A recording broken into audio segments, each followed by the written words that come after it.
Hello, my name is Evgeny Polonis, and I'm a CEO and one of the founders of a company called GoRamp. And today I'm super lucky to have a special guest from Lithuania, Tomas Ananjevas, who is on the mission to help logistics businesses to identify and, most importantly, to implement needed changes to scale faster. So we'll have discussion about sales, so how to create value proposition in competitive market, marketing tactics which could work specifically in this industry, how to build a sales team which can deliver the strategy, and last but not least, how technology could be used and which technologies we could use there. So happy to have you here, Thomas. Hey. Hello, Evgeny. Thank you for having me. So yeah, I think we'll have a fruitful discussion here today. Let's go. Let's go. So please maybe like share a bit more of your background. What's your story behind the logistics and how you ended up, you know, creating and entering the consulting business and consulting venture in your life. Yeah, so good question. Long story short, my background and my studies was we are in management, and I had bachelor in management and then a master in marketing. But somehow, I started. I hear that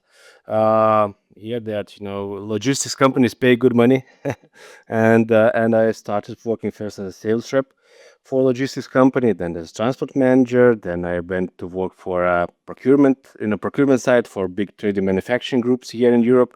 And but the idea of doing something with my original background was always sitting with me. And yeah, after I finished the career in companies, I started this venture. I think that we had kind of like the common discussions and like negotiations with you while you were working in one of the. Yeah, I remember this. It seems like ages ago, but it's not that. I think that it's like few years, right? But it seems that. Yeah, I think it should be somewhere five Yeah, years yeah, ago. So I always was looking into technologies, but as usually, technologies. There's a good saying, it's people, processes, and then technologies. If something is missing, then nothing will happen. So and so totally agree. So we are going kind of like smoothly to the first of the questions. So you already mentioned that there are people, there are technologies, there are processes. But if you need to describe kind of like the current status quo of the freight forwarding companies and what they're missing usually when it comes to the acquiring the new customer. well, every situation is very different. So if generally looking what they are missing, I would say that logistics companies aren't very good at selling. This is the first thing. Because I think this is because of the industry, like because there are some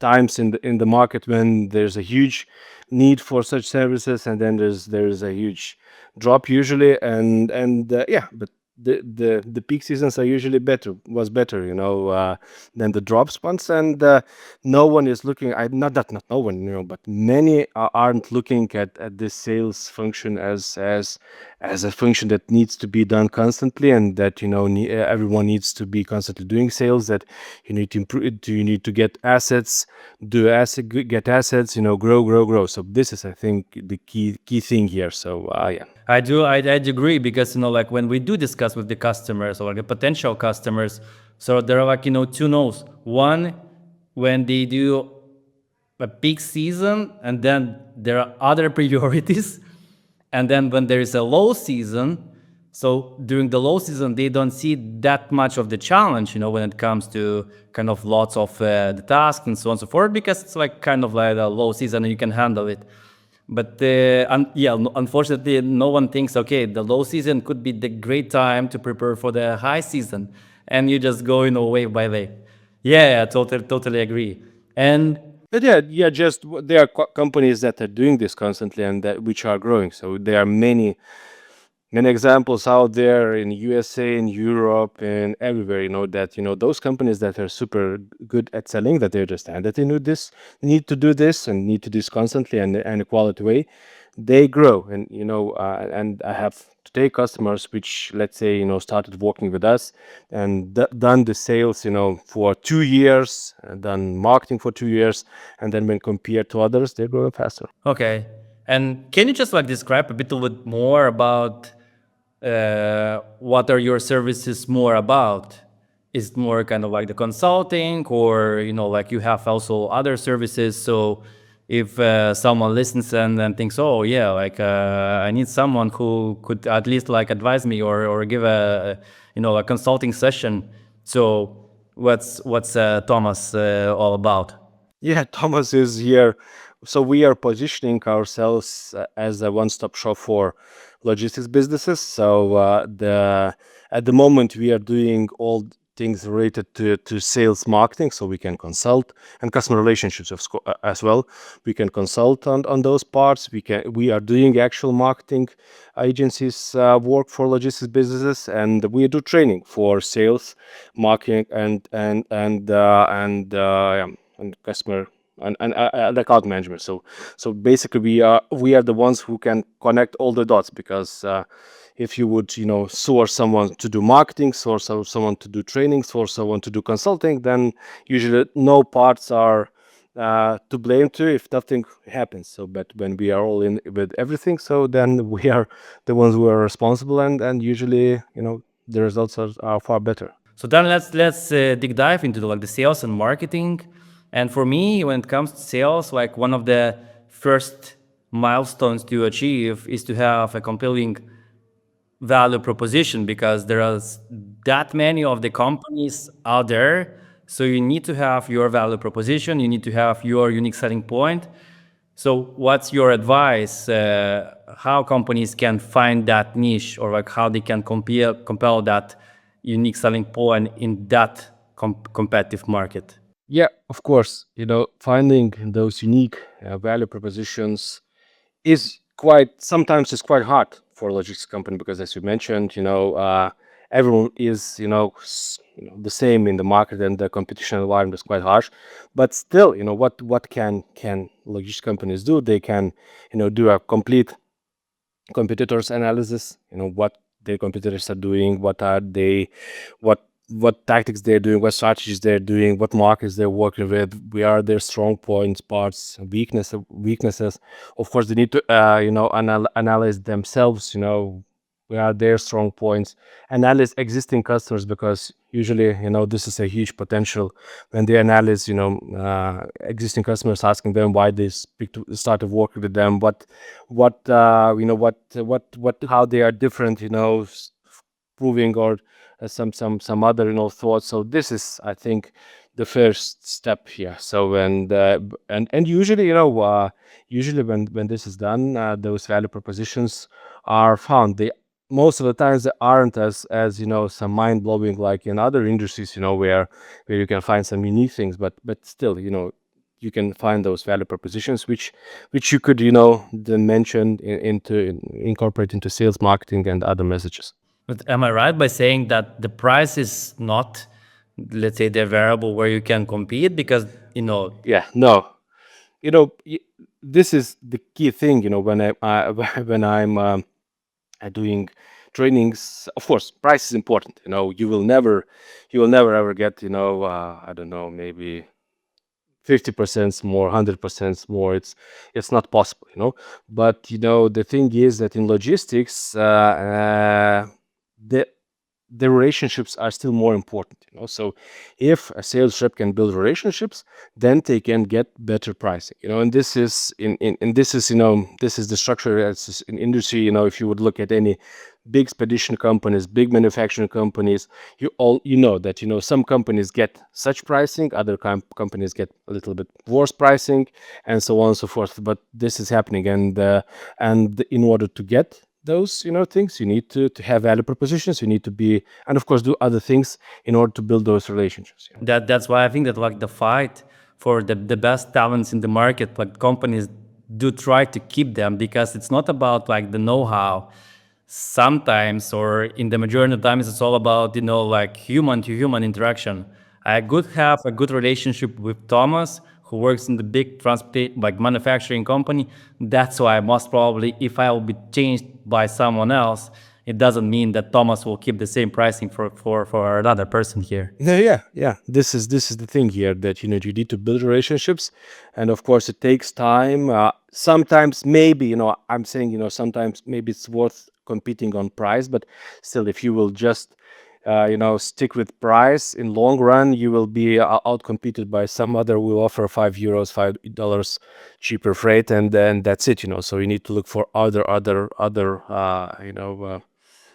places where you can be in, yeah, fit in, yeah. Any great examples of like the good angles of like the value proposition for the customer? You thought, oh yeah, that's great. How company like did found the kind of the niche value propositions to like the more the relationship, or just out of curiosity, Well, all the value propositions are related, yeah. So they aren't like, so of course usually this is either, fast deliveries, faster time, either customer care, either they can do something else like some value added services, or they can do some savings out there. But this again, you need to, yeah. So this is another topic which in which sales reps need to be good at, because you can find some value ladders there which can be used later on. So this is, of course,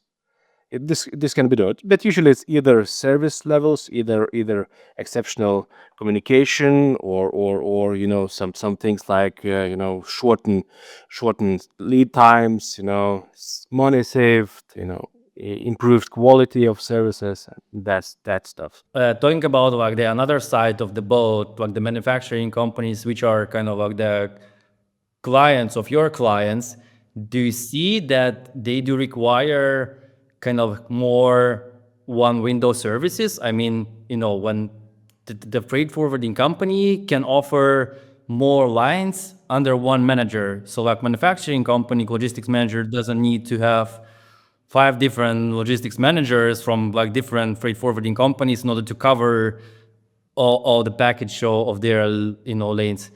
Is kind of the niche, or This is of course happening, and what I would say add to here, yeah, this is related to the service levels. Yeah, so if let's say the customer previously worked with big logistics company, I don't know, which didn't have a key account manager, and then just when something happens they're dialing the number, then dialing the extension. This of course, this can be a value proposition if you are have the same levels, service levels, and you can be more flexible with issue solving. This is of course offering one window thing. That this is a value proposition, of course. and moving towards marketing, because when it comes to sales, usually freight forwarding companies, they do say, okay, I do have a huge network, so I don't need to have marketing skills, so I'll just do it by myself.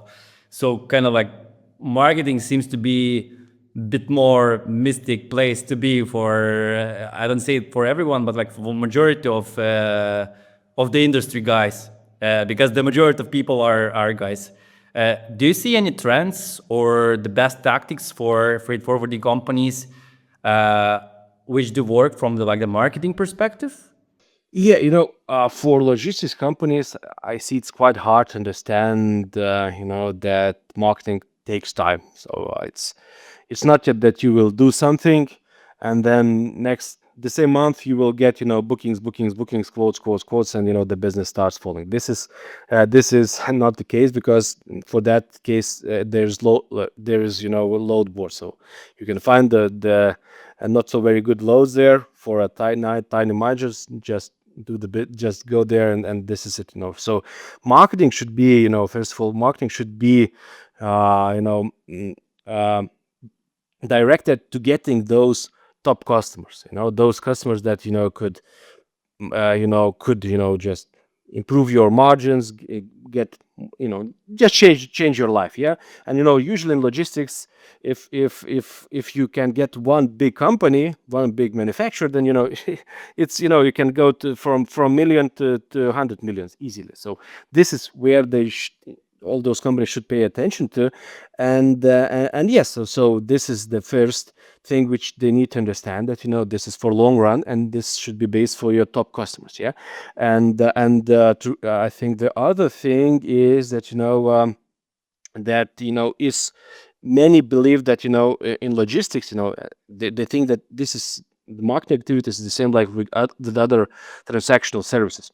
For example, I don't know, training, yeah, sales training, not transactional, but still, maybe other things where you just put some information there, and then everyone starts buying from you. So this is not the case. No, if you're targeting some big or medium or even small manufacturing companies, they will never ever buy anything from when seeing an email or anything else or some other part of marketing activity. But when you look at the marketing as a nurturing part, so you just get all the customers you want to get, potential customers, then start them working with them with marketing activities, creating great content, inviting to events, I don't know, just doing newsletters, doing other contact marketing things, because can be wider options. You can send presents. You can go with your with sales reps to visiting. So this is the case, because this, you never know what will open the doors there. Yeah.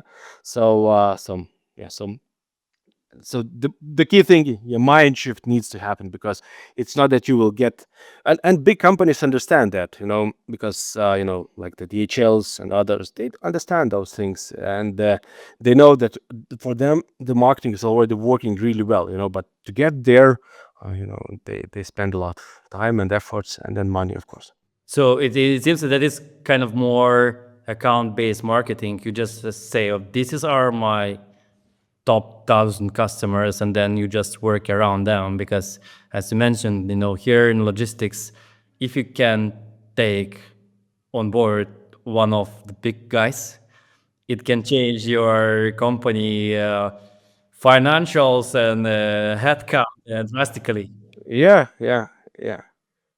Yeah, so if you would get one of the even medium-sized businesses, then the marketing activities would pay off for 100 years in the future, because and everyone that just looks at marketing, you need to look at at lifetime value of a customer. Yeah, so a big company can bring you tens of or even hundreds of millions each and every year in revenue. So this is the big thing. Yeah, and then yeah, so this need to change. Yeah, I do remember like when we started doing our marketing activities, like one of our challenge like channels to bring the leads was like the Google Ads, and when the first impression when I saw like the price per click, it was like, yeah, it's like it was enormous. Like how, like because like you do have that imagination that it will be like okay up to euro, maybe like 20 cents, 30 cents for like the e-commerce, because you do have that kind of the illusion. And we were talking about like the euro, something like more than like 10 euro per click. But then when you just do count the funnel, and then you do understand that the lifetime of that customer is not like month, it's not like 3 months.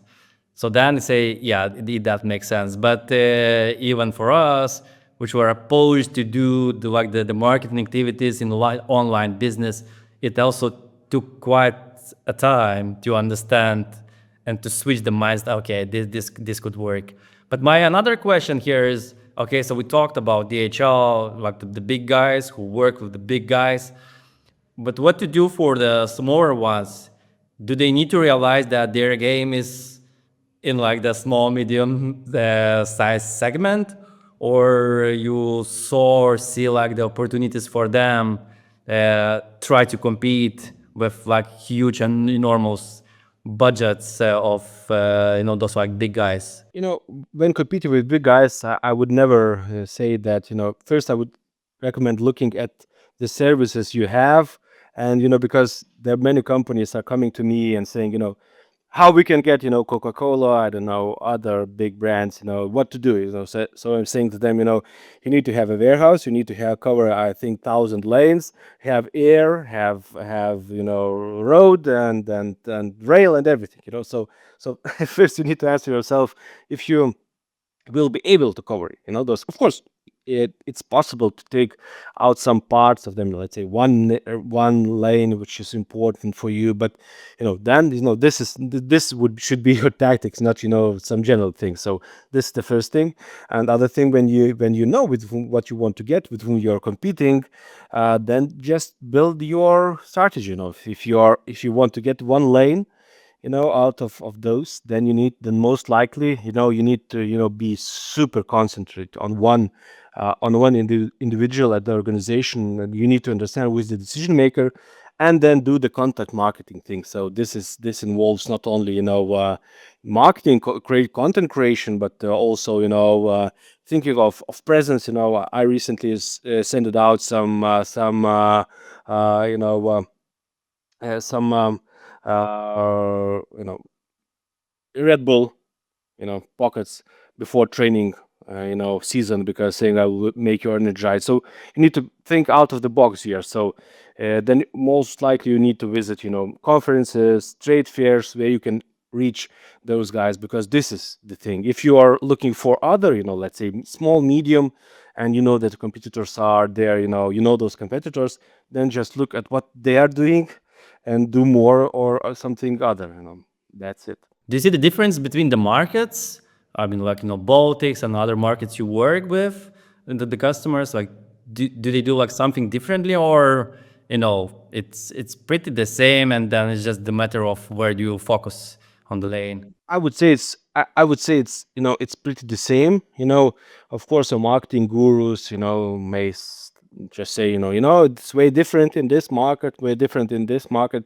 Yeah, it's maybe different in Russia. Maybe it's different in the Kazakhstan, Uzbekistan, those kinds of countries where you need to be, but still you need to go there and sell. Just channels are changing, but usually the things, this is the same. Full cultural differences are like in China, in Japan. You will not get. I would say it's quite hard to get customers with only marketing, yeah, because but still, again, you can warm up the relationships with marketing activities, and then go jump on a plane and go there and get the business. So and already our sales things kick in. Yeah, the difference is that, like, if you go to Russia or like the Kazakhstan, that part of the world, you need to plan your business trip for not like 1 day, but like 3, 4 days. And the first 3 days won't be spent for negotiations. It would be spent for uh, team building and like the culture of it. But you just need to understand and realize that this is the way how they still do work. And someone will say it's like that. Someone say that's the way they just do the business. And either you say, okay, it makes sense for me, or I say no, sorry, and then you just focus on Western Europe, where the things are done like completely different. But the competition, the trust, when we're talking about like Germany or like France, the language barrier, these are the things you need to keep in mind. Yes, but then you just communicate with their in their language, and that's it. And then it can be done. So I also say to many of my customers, if you want to grow, it's not only this part of the world.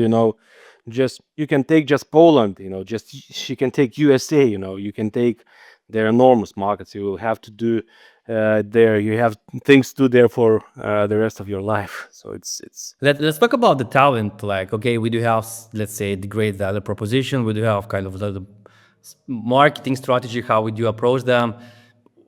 What about the people? Because like even like few years ago, people still had that mindset, as I mentioned, right?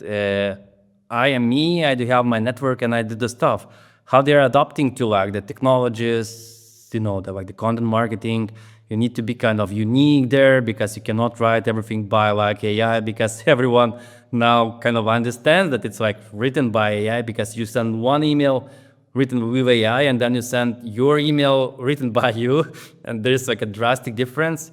How people are adapting there, and like, do the customers and the freight forwarding companies are switching the mindset what is the like great salesperson look like, or they still do, you know, uh, depend or like focus on the people on the network because this is where they can get money at the moment. If I understood correctly, the question, basically, Like the freight forwarding companies are switching the mindset how the great salesperson should look like. You know, like he needs to understand technology, like a bit of the marketing, or they still rely on like the old-fashioned guys who know the industry. okay, yeah, good, good.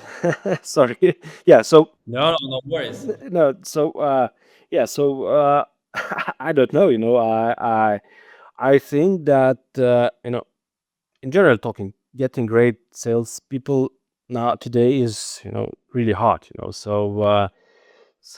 You need to understand that if you get something looking to very normal, then you need to put a lot of efforts. Train them, show things, have processes at your organization. Then look what's working, what's not working. Coach this or girl or guy. This, I think, this shift is happening at the big organizations. At small organizations,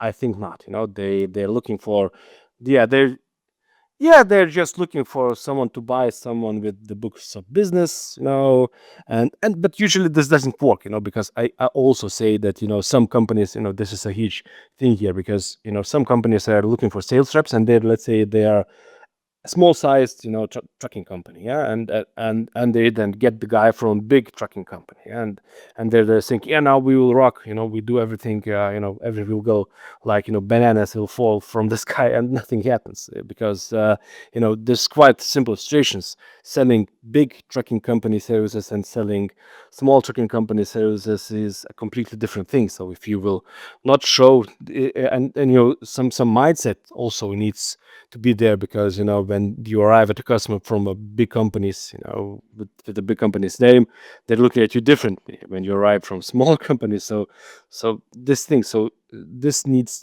to this also, they need to pay attention, because you need to look if this sales rep will fit into your services. Okay, so just one more time, I think that emphasizes that unfortunately this is the industry which uh, kind of like the gets behind everything, right? So like you still need to catch up with the things, and it's not the industry which says, "Oh yeah, like new thing, let's try it out." So like we do it with a bit of the conscious thing and conscious way of thinking, but no one said that we need to work in that industry, Thomas, right? So it's our decision. So we need to work. Yeah, but I wouldn't say that they are somehow, just you know lagging. I wouldn't say that this is the thing.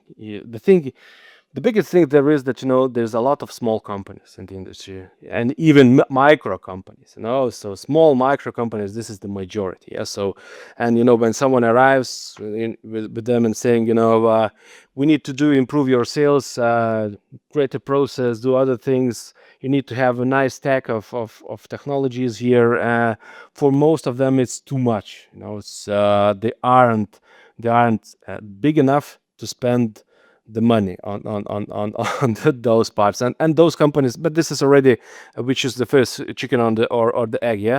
So they, if they would invest, they would grow faster, then they could, get more money to invest in things that are, important today. But sadly, this is what happening. So they understand, I talk with many, owners of freight forwarding, many other logistics companies, small, medium, big ones, and they understand that they need to do this and that, but it's quite complicated for many. Let's talk about the tech stack. So, like, I do understand that there could be plenty of the tools, especially nowadays with AI, for sales and marketing. But maybe let's start with like the CRM. Is it kind of like the default thing already in the market, like companies? Not, right? No, no, no, it's not, no, no, no, no, it's not, even big companies, some big companies that do not have any CRMs there, but this is again changing as well. And yeah, so you need to have a CRM because especially the thing here is again, if it's a small company, one sales rep, two sales reps, maybe it's maybe it's not the thing, but today's CRMs can be a huge help, like HubSpot, there's a lot of functionality which can, be useful for like other things, so it can make your life easier, and they do, and then of course, but this again costs costs some money, and then yeah, so But it doesn't cost that much. So like you can take like the pretty decent CRMs at the moment for kind of like, $100 per seat. So like if you have a few people working in the sales, so it's not that significant, like investment, but it's more about the the way you work. You need to. It's not just you have a tool and you have the tool, but you need to put the information there. You need to create the workflows and so on and so forth. So that maybe is a bit more of the challenge for companies to switch from just paper with the reminders to like the CRMs.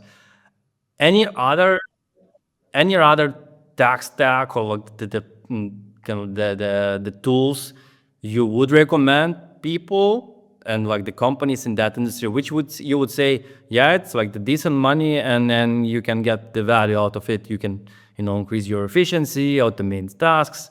What would be your advice for the tech stack? no, of course, CRM is the first thing here. You can find from the super expensive to medium ones. I don't know. You need to take, I would say, not the cheapest one because I tried the cheapest one. I for a long time worked with Zoho. I know it just keep bothering me, and I switched. Eventually. So you need to find something I think more decent. Yeah. So I don't know. I now use HubSpot. So I like it because I still need something else to put onto it, but HubSpot is good. For many, the free version would fit for many because you can create tasks, see emails, who opened your emails, and that's it. So this is a must have. The other thing I think, which a sales rep needs to have is databases. So databases is a cool thing here.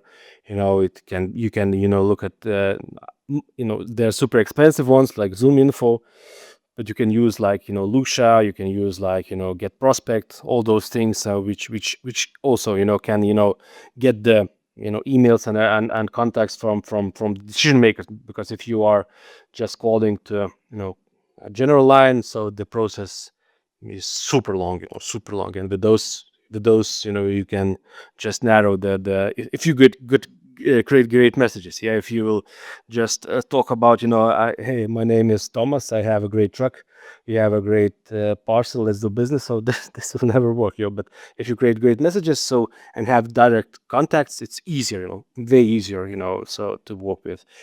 uh, I think, of course, if there are some if guys sales reps doing a lot of calls, so some apps, so for those for calling also needs to be there because it shortens, it makes life more efficient there. Just I think about cloud talk, phone burner, all those things. You can just press start and just goes up. So this again improves efficiency very a lot.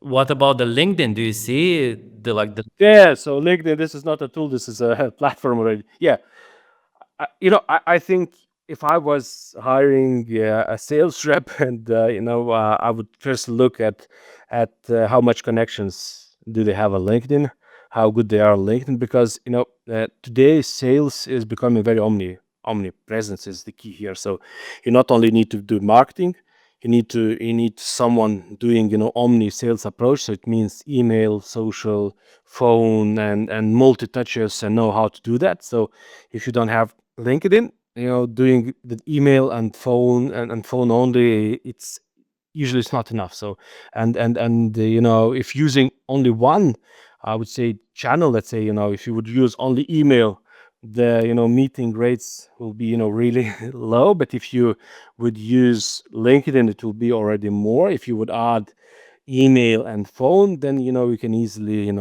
create, I think a rep can do 10 meetings a week easily, if he is, seriously and understands what he's doing. What are the current trends of like the salesperson in like freight forwarding company as a position?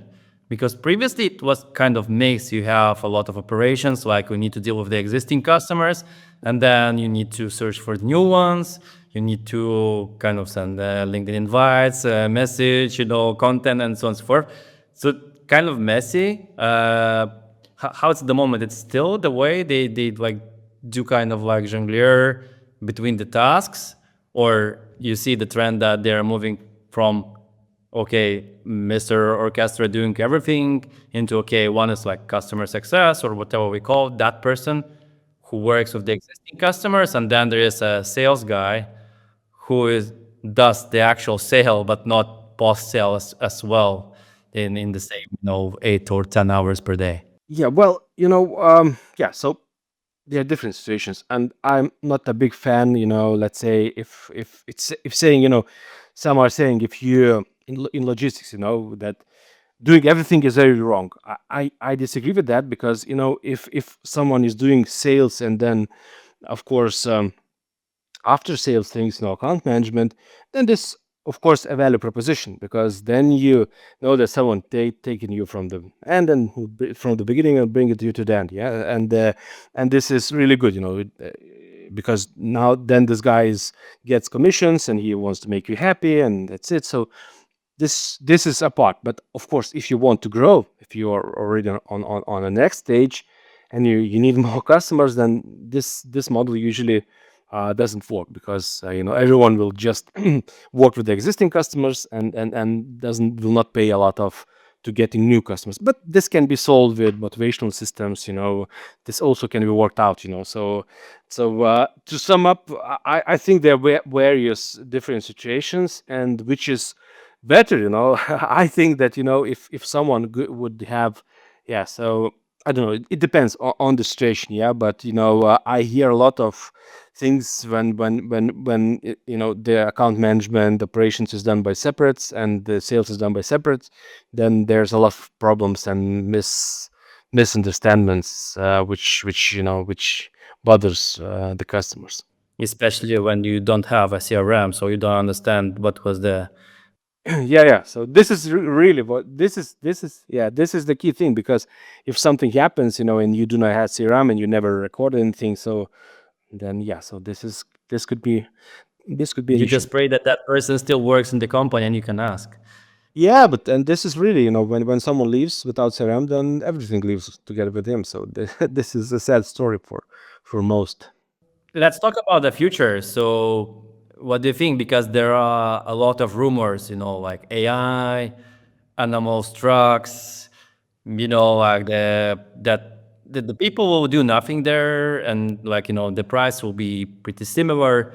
So, how do you see that industry in like in upcoming 5 years, where we are moving towards?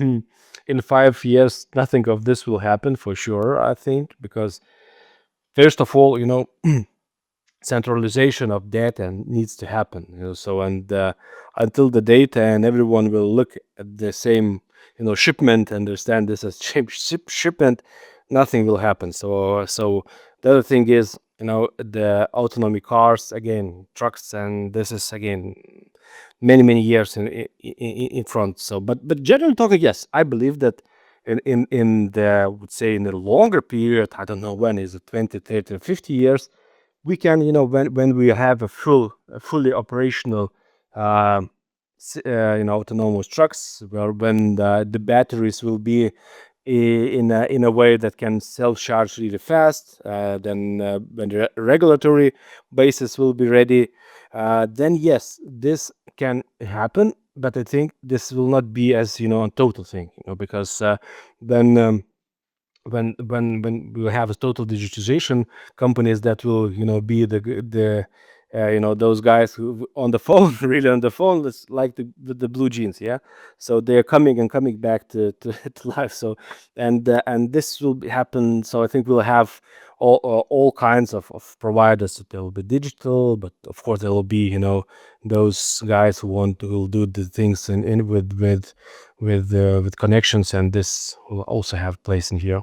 Yeah, I do totally agree that at the moment, like the biggest challenge is not that people do not understand AI or like people do not know what to do with the data, but the biggest challenge still at the moment is that the people they do not have data, because pretty like the majority of the things are still done manually. The majority of the things are still done somewhere in the emails, in the excels, you name it. And when it comes to the like data-driven decisions, you cannot do this.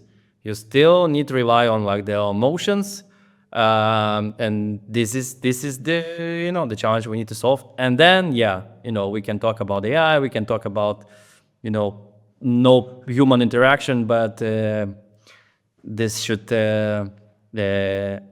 wait a bit, at least in this industry. Yeah, of course, so it's not an easy thing. You need to everything needs to be connected in order this to work. So this is a task. I don't know if it's manageable. I think even new brains, new computers need to be developed to manage those kinds of data sets. So just summarizing the last question for you here. So what would be your advice for the freight forwarding company? Let's take the smaller ones because the big ones they know what to do. What would be your advice for the like the small medium sized company, what to do in order to stay in the game in upcoming 5 years for all the transformation and like the changes in the environment we do have? Yeah, I'm not the doomsday guy, which says that everything will be just bad and super bad for those poor little guys. No, I think no. So, but things are happening. So, if I owned a freight forwarding business, first of all, what I would look into it is to widening, services. So, if you are, just sitting on, let's say, tilt trailers in one region, this can become a problem for you in the future if you will do this on and this thing. So looking for new value-added services. There are new types of cargos shipments like now EV batteries. Where war things. There you can nowadays you easily can walk into air rail and other niches. You just need to be willing doing that. So if you will be the one who has because it's happening like with every other industry. Customers want to have everything from one hand. So if you will be able to provide this from one hand, so you will stay in the game. If of course there will be customers that need some small niches, so you may still be very good at that. But generally talking, I would look for more services to offer from one hand, more value added services. I would look uh, at at customer journey, where you can be different yourself from the big guys, and yeah, with the money you have. So and sales is another differentiator, I would say, because even the big guys are struggling with great salesmen. So if you'll be able to produce, if you have a factory, a process factory at your organization producing good and great salesmen, then yeah, so this can again be a good thing for you in the future. Okay, great, thank you. So for the listeners who wants to reach out to you, what are the best ways to contact Thomas for the services or called consultancy there? Yeah, just go on LinkedIn, you'll find me, Tomas Ananjevas, and you can text me there. I'm in there all the time, so you will get me. Great. So thank you, Thomas. Thank you, Thomas, for all the great insights. And for the listeners, don't forget to subscribe, to share, which will help to grow our channel. So thank you and have a good day. Thanks, Thomas. Thank you, Evgeny. Thank you. Bye bye. Bye.